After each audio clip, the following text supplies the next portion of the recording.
sa paksang ito, atin pong tatalakayin ang tungkol sa bautismo o baptism. So, mababasa natin sa talatang Mateo chapter 28 verse 19 at Acts chapter 2 verse 38. So ngayon, alamin po natin kung ano po ang kahalagahan ng bautismo. Ang kahalagahan po ng bautismo ay malalaman po natin ito sa 1 Peter chapter 3 verse 21 na sinasabi po doon at sa tunay na kahawig ngayon ay nagligtas, sa makatuwid ay ang bautismo, hindi sa ikalilinis ng karamihan ng laman, kundi sa paghiling na mabuting budhi sa Diyos sa pamamagitan ng pagkabuhay muli ng ating Panginoong Hesukristo. So yun po yung ibig sabihin ng baptism. So, ang kahalagahan po ng bautismo, ito po ay ang pagpapatawad sa ating mga pagkakasala. Ngayon, ang ating po tatalakayin ngayon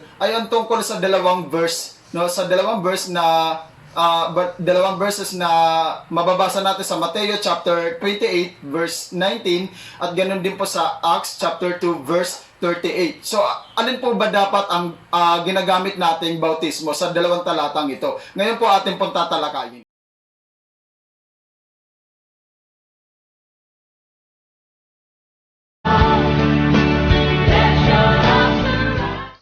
Ang salitang name na mababasa sa Mateo chapter 28 verse 19 at sa Acts chapter 3 verse 38 Acts chapter 2 verse 38, ang salitang name po doon na mababasa sa Greek word, ito po ay tinatawag na onoma, ibig sabihin a mark or identity. At ang onoma, ang singular form po nito is onomaton, close and open parenthesis, names, na ang ibig sabihin po nito ay tumutukoy sa iisang pangalan lamang. At base sa pag-aaral po, ang onoma ay tumutukoy po ito sa authority. So, kung susuriin po natin ang Mateo chapter 28 verse 19 at ang Acts chapter 2 verse 38, sino nga ba ang nag-utos dito? O kaninong authority? Kaninong authority to? So, mababasa natin sa Luke chapter 24 verse 47 nang i-open ng ating Panginoong Hesukristo ang kaunawaan ng kanyang mga alagad upang makaunawa. So sinabi doon sa Luke chapter 24 verse 47, at sa kaniyang pangalan ay ipangaral ninyo, at ipangaral ninyo sa kaniyang pangalan ang ikapagsisisi at pagpapatawad sa lahat ng bansa, maging sa Jerusalem, maging sa hangganan ng Jerusalem. So, yun po ang pagkakasabi ng ating Panginoong Hesukristo sa mga alagad. So, ibig sabihin, nagkaroon na ng idea, ang kanyang mga alagad kung sa kaninong pangalan sila magbabautismo, sapagkat doon pa lang sa Luke chapter 24 verse 47 ay sinabi na ng ating Panginoong Hesukristo sa kanyang mga alagad kung kaninong authority, kung kaninong authority o pangalan na gagamitin sa ikapagpapatawad sa mga pagkakasala. So, walang alintanan na nabasa natin doon sa pangalan ng ating Panginoong Hesukristo na sinabi doon sa Acts chapter 2 verse 38 ni Apostol Peter. Well, dako po muna tayo doon sa Mateo chapter 28 verse 19. Ano ba ang pagkakasabi ng ating Panginoong Hesukristo doon sa kanyang mga apostol? Ang kausap po ng ating Panginoong Hesukristo doon is yung kanyang mga alagad, na sinabi ng ating Panginoon na at inyong bautismuhan ang lahat ng bansa sa pangalan ng Ama, Anak, at ng Espiritu Santo. Kaya po kung tutuusin, kung iisipin natin, sino ba ang tinutukoy sa tatlong iyon? Sino ba ang tinutukoy ng ating Panginoong Hesukristo na Ama? At sino din ang tinutukoy na Anak? At sino ang tinutukoy na Espiritu Santo? So, kailangan po na malaman natin ang tatlong iyon. Pero itong video na ito ay nakafocus lamang po muna ito sa baptism o kung saan dapat tayo bautismuhan. So, ngayon, sinabi ng ating Panginoong Hesukristo ang Ama, Anak, at ng Espiritu Santo sa pangalan, sa pangalan ng Ama, Anak, at ng Espiritu Santo. So, kanina, dinako po natin ang ibig sabihin ng names in a Greek word na salitang onoma, na ang ibig sabihin ay tumutukoy lamang ito sa iisang pangalan na singular form ng onomaton. So, iisang pangalan lamang. So, yung iisang pangalan sino ba ang iisang pangalan na yon? So mababasa natin yung Acts chapter 4 verse 12 na sinabi doon na walang ibang pangalan na ibinigay sa lahat ng tao sa silong ng langit na sukat nating ikaliligtas. So kaninong pangalan ba yun? So ganun din naman mababasa natin sa Isaiah chapter 9 verse 6 na sinabi doon na merong isang batang lalaki na isisilang at ang kanyang pangalan ay tatawaging kamangha-mangha, tagapayo, walang hanggang ama, pangulo ng kapayapaan at makapangyarihan Diyos. No, yun po yung pagkakasabi doon. So walang alintana na alam naman po natin na ang batang lalaking iyon ay ang ating Panginoong Hesukristo. At nagpadala dito ang Diyos, no, na bilang anak. So ibig sabihin ang ating Diyos, hindi po ito literal na nagpadala, no? Ibig sabihin ang espiritu na nahayag po sa laman. At iyon po ang ating Panginoong Hesukristo, sapagkat ang dinadala po nun ni Maria is spirit at nahayag po sa laman, at iyon po ang ating Panginoong Hesukristo. So pinangalanan siyang Hesukristo sapagkat ililigtas niya ang bayan. Yun po yung sinasabi na authority, no, authority na base sa pag-aaral ng mga scholar, ng mga Bible scholar, ang onoma, ito po ay tumutukoy din naman ito sa authority. Kaya po sa Luke chapter 24 verse 47, binigyan ng Panginoong Hesukristo ng authority ang kanyang mga alagad upang mangaral at magbautismo, no, magbautismo sa kanyang pangalan. Kaya yun po ang ginawa ni Apostol Peter na mababasa natin sa Acts chapter 2 verse 38. Well, doon po sa dalawang talatang iyon, alin nga ba ang dapat nating sundin? Ang Mateo chapter 28 verse 19 sa pangalan ng Ama, Anak at ng Espiritu Santo, o sa Acts chapter 2 verse 38, in the name of Jesus. So, atin po tatalakayin at papasadahan natin mamaya kung saan nga ba talaga nagbautismo ang mga apostol, o ano nga ba talaga ang pamamaraan ng bautismo na kanilang ginawa.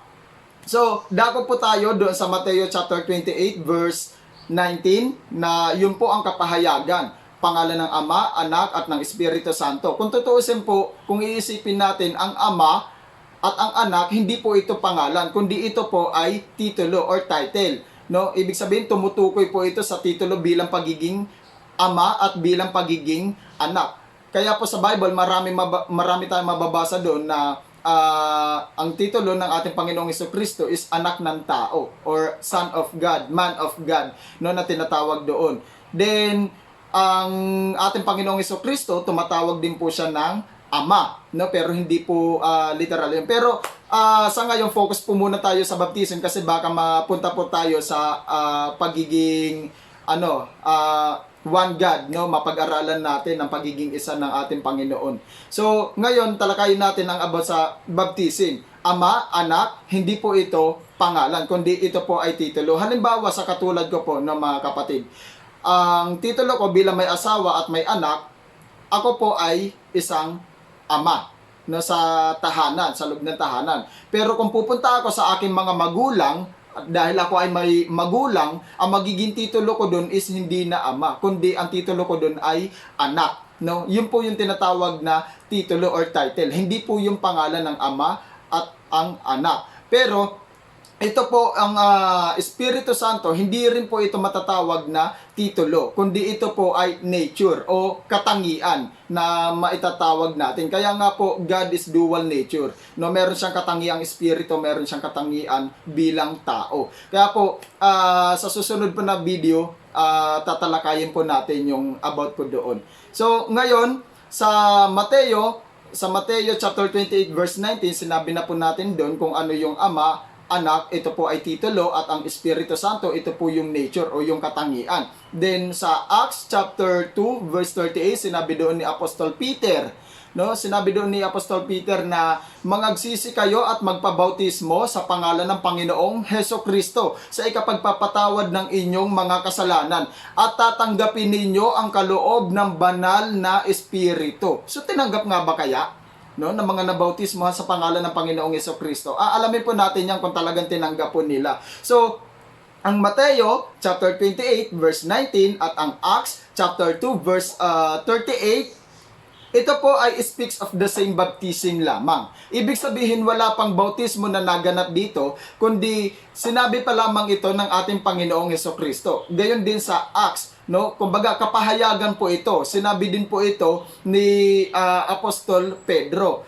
na kayo ay magsisi at magpabautismo sa pangalan ng Panginoong Hesukristo. So ibig sabihin speaks of the same baptism para sa dalawang talatang ito, no, sa Mateo at sa Acts. Then, nasaan yung pagsunod? Mababasa po natin sa Acts chapter 19 verse 1 hanggang 17. Ayan, kung babasahin po natin yung kabuuan na yun. Pero ipapahapya po natin o isa-summary po natin, no, para mas mabilis po. Ang si Pablo, ang kasama niya ay si Apollos. Then nakasumpong sila ng 12 lalaki na nabautismuhan ni Juan. At alam naman natin na si John ay nagbabautismo, si John the Baptist po ito. Alam natin na si John ay nagbabautismo ng bautismo ng pagsisisi. Kaya po, sinabi ni Apostol Pablo doon sa 12 lalaki na sa kanino kayo na bautismuhan, sa kaninong bautismo kayo na bautismuhan. Kumbaga inalam niya talaga. So ang sinabi ng mga lalaki na 12 lalaki sa bautismo ni Juan. Then pinaliwanag po doon ni Apostol Pablo na sinabi ni Apostol Pablo si Juan ay nagbabautismo, no, ng bautismo sa pagsisisi, na sinabi niya na ang darating sa aking hulihan ay higit na makapangyarihan kaysa sa akin. At siya ang magbabautismo sa inyo sa apoy at sa Espiritu. No, mababasa po natin yon sa Mateo chapter 3 verse 11 na sinabi po doon ni John, ni Juan, na sa katotohanan ay binabautismohan ko kayo sa tubig sa ikapagsisisi. Datapwat ang dumarating sa aking hulihan ay higit na makapangyarihan sa akin at siya ang una sa akin. No, ibig sabihin una ang Panginoong Hesukristo sa kanya, na hindi man lamang ako karapat-dapat na magdala ng kanyang sandalyas, no, o ng kanyang pangyapak. At siya ang magbabautismo sa inyo sa Espiritu at sa apoy. So ang ating Panginoong Hesukristo ang tinutukoy doon, wala pong alintana, mga kapatid. Kaya po, nung sinabi ni Apostol Pablo ang tungkol sa bagay na iyon, na datapat kinakailangan kayong mabautismohan sa pangalan ng Panginoong Hesukristo. At nang marinig ito ng 12 lalaki ay nangapagbautismo sila sapagkat hindi nila nalalaman ang tungkol doon sa banal na Espiritu. Nung tinanong sila ni Apostol Pablo na inyo bang natanggap ang banal na Espiritu? At sumagot ang 12 lalaki na sinabi nila, hindi man lamang namin nalalaman ang tungkol sa bagay na iyan. Kaya sinabi ni Apostol Pablo na kailangan yung mabautismohan sa pangalan ng Panginoong Hesukristo. Kaya nung marinig nila ito ay nagpabautismo sila. Then after that, nung ang pagpatong ng kamay ni Apostol Pablo sa 12 lalaki ay natanggap nila ang kaloob, ang banal na Espiritu, no? Kaloob ng banal na Espiritu. At doon po mababasa natin sa Acts chapter 19 verse 4 hanggang 6, mababasa po natin doon na sila po ay nakapagsalita ng iba't ibang wika, no? With evidence po yun na talagang natanggap na nila ang banal na Espiritu. At ganun din naman sila ay nakapaghula sapagkat yun po ang kaloob ng banal na Espiritu o yung gift ng Holy Spirit. Yun po ang sinasabi doon. Kaya po mga kapatid, yung sinabi ni Apostol Peter doon sa Acts chapter 2 verse 38 is totoo, no, na babautismuhan, no, na tatanggapin natin after ng baptism sa pangalan ng Panginoong Hesukristo ay tatanggapin natin ang kaloob ng banal na Espiritu. Well, doon sa Mateo chapter 28 verse 19, ano ang issue dito? At dito sa Acts chapter 2 verse 38, ano rin ang issue dito? So itong dalawang talata, hindi po dapat ito pinagbabangga, no? At hindi rin po dapat ito sasabong itong dalawang talata, yung bang pinagbe-versus nila, no? Pinaglalaban-laban nila. Hindi, wala pong mali doon sa talata ng Mateo chapter 28 verse 19 at ganun din sa Acts chapter 2 verse 38, wala pong mali doon, mga kapatid, no? At kung gagamitin natin ang Mateo chapter 28 verse 19, dapat ititulo natin ang pangalan o dapat i-point natin, direct to the point natin, no, sa pangalan ng ating Panginoong Hesukristo. Sapagkat tulad ng ating sinabi kanina na ang authority sa kanyang pangalan sa pagpapatawad ng mga kasalanan, no, sa paghiling na mabuting budhi. Kaya po, doon sa Mateo at sa Acts, no, wala pong problema doon kung gagamitin natin pareho sa pagbabautismo sa tao. Halimbawa, ganito po, ikaw Juan de la Cruz, sa kapahayagan ng Panginoong Jesucristo na bautismuhan ang bawat isa sa pangalan ng Ama, Anak at ng Espiritu Santo. At bilang pagsunod ng mga apostol sa Panginoong Jesucristo ay binabautismuhan kita sa pangalan ng Panginoong Jesucristo sa ikapagpapatawad ng iyong mga kasalanan. So ibig sabihin, pinasadahan mo ang Mateo chapter 28 verse 19 at pinasadahan mo rin ang Acts chapter 2 verse 38. Sala, no, ibig sabihin walang may pinabayaan doon sa talata, kundi yung dalawang iyon ay pareho mong ginamit sa pagbabautismo. Kaya wala pong alintana na tayo ay kailangan mabautismuhan sa pangalan ng ating Panginoong Jesucristo. Sapagkat ganito po yan, mga kapatid, no? Tinatawag na Ama, Anak at Espiritu Santo.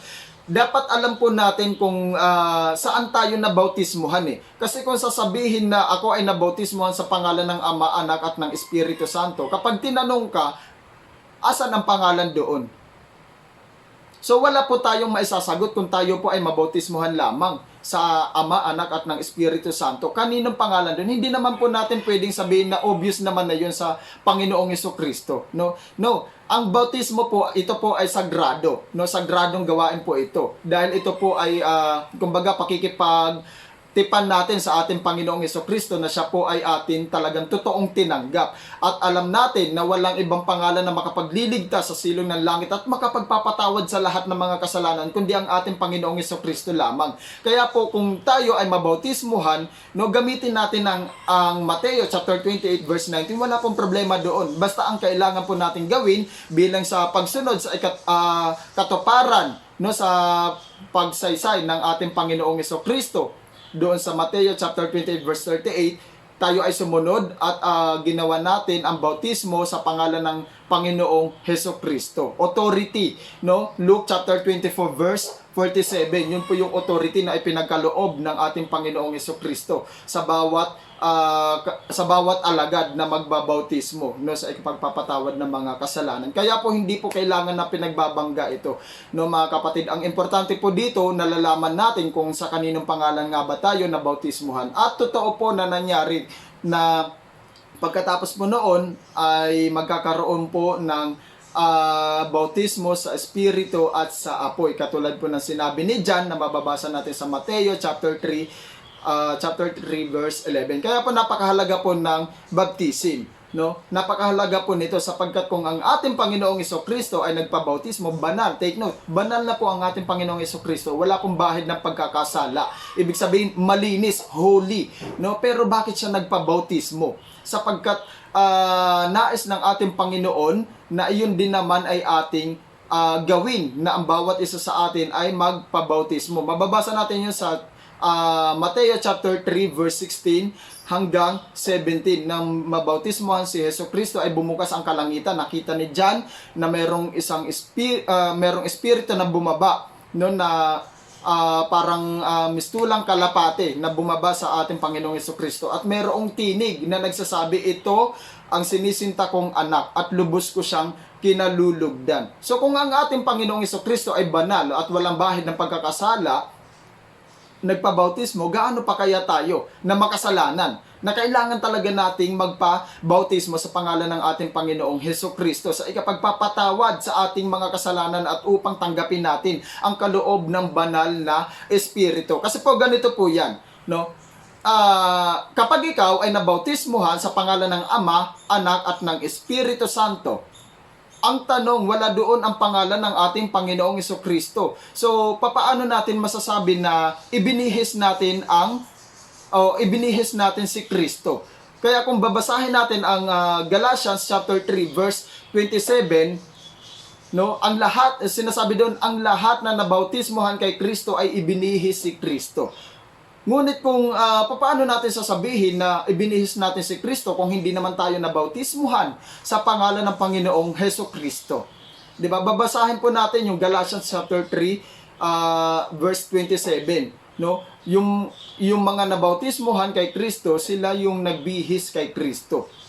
Sapagkat sinabi doon, malinaw na sinabi doon, na ang lahat na nabautismohan kay Kristo ay ibinihis si Kristo. Kaya po, kung nabautismohan tayo sa Ama, Anak at Espiritu Santo, at wala doon ang pangalan ng ating Panginoong Kristo. Kapag tinanong ka sa kaninong pangalan ka, Ama, Anak at Espiritu, hindi po pangalan yun, kundi titulo at katangian, no, nature. Yun po ay titulo at nature, ng banal na espiritu. So, doon po yung tumutukoy mga kapatid. Kaya po, napakahalaga ng unawa at hindi po kailangan na pagbanggain ang Mateo at yung Mateo 28 verse 19 at ang Mateo chapter 2 verse 38. Hindi po kailangan na pagbanggain, paglabanin, pagsabong, no, o pagtalunan. Hindi po, wala pong mali sa dalawang yun. Wala pong mali sa kapahayagan ng ating Panginoong Jesucristo at wala din pong mali sa kapahayagan ng Apostol Pedro, sapagkat yun po ay authority na ipinagkaloob sa kanila ng ating Panginoong Jesucristo na ipangaral nila ang kaligtasan sa pamamagitan ng kanyang